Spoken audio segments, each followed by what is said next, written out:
А мы будем петь хором? Да, еще знаю, как не знаю. будем.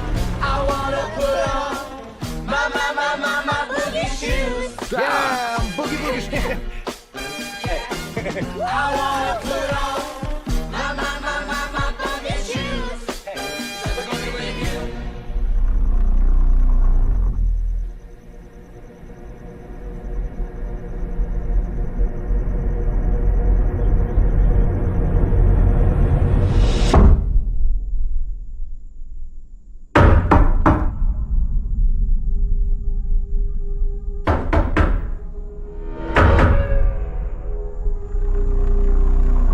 Меня зовут Леонард.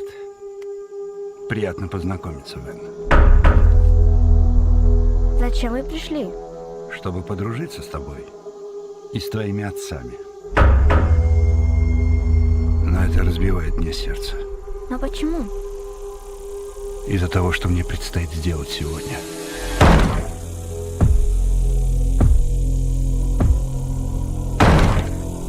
У этой женщины в руках что-то вроде кирки с цепью и молотком.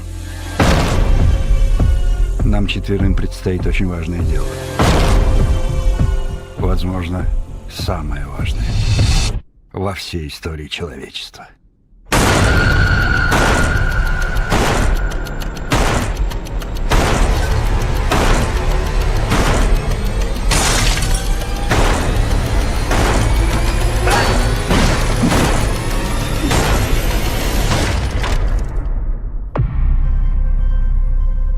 Мы призваны и объединены общим видением, превратившимся в приказ, и его не проигнорировать.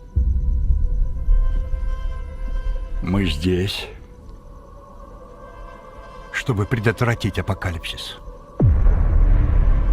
Ваша семья должна принять одно чудовищное решение.